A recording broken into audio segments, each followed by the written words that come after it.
The brutal conflict, of course, continues daily in Syria. Let's get some perspective now from Awa Damon at CNN Beirut. Awa, the talking continues diplomatically and otherwise, but what about inside Syria?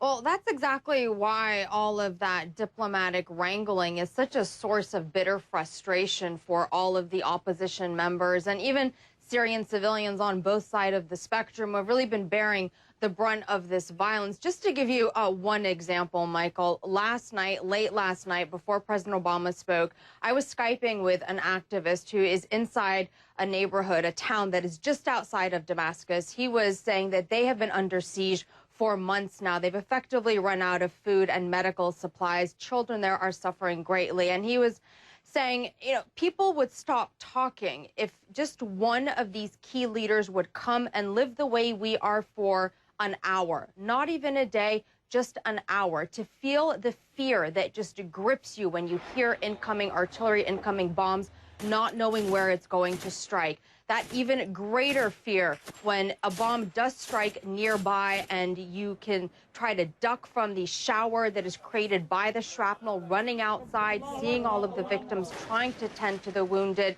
He was saying if these global leaders could just smell that scent that is created when blood mixes with gunpowder, when blood mixes with metal, he said that he was sure that these various nations and key leaders would have to be able to, had they just experienced that for an hour, find a shred of compassion and humanity and put their differences aside. The great issue when it comes especially to the opposition here is that this is a debate about securing Syria's chemical weapons. It's not a debate about protecting various opposition strongholds from Syria's conventional weaponry. And people will be making the point persistently that if the U.S. is going to tout the fact that the very threat of a missile strike was able to bring the Russians, to bring the Syrians to deal with their chemical weapons stockpiles, well, why is that same stick, that same threat of violence, not being used on what some would say is an even more critical issue when it comes to the conflict in Syria, and that is trying to bring about some sort of a ceasefire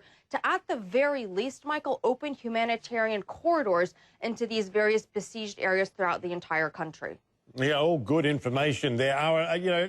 What is the opposition saying about whether they would play ball with the notion, and it does seem like a very problematic notion, of weapons inspectors coming into the country, trying to secure these many weapons sites, chemical weapons sites? Would they be likely to play ball? And even if the FSA, for example, said they would, there are other elements of the opposition who might see blue helmets and think game on. Yeah, and that's the issue with the opposition as it stands currently. The rebel fighting force, even the political opposition, are incredibly fractured, and they do have very different ideologies. That's something that they're going to have to deal with. That being said, it is believed, though, that the Syrian government's stockpiles of chemical weaponry are still in Syrian government control, in areas that they control. So presumably, if access were to be required, there might be the need for negotiating ceasefires to secure certain routes to allow those inspectors to reach those areas. And yes, most certainly, when it does come to these more extremist elements of the opposition, there are absolutely no guarantees. Let's look at what happened to previous UN missions, Arab League monitors, when they were in country. They were shot at, they were caught in the crossfire, and that's just the beginning of a set of problems that is going to face the potential implementation of this Russian plan.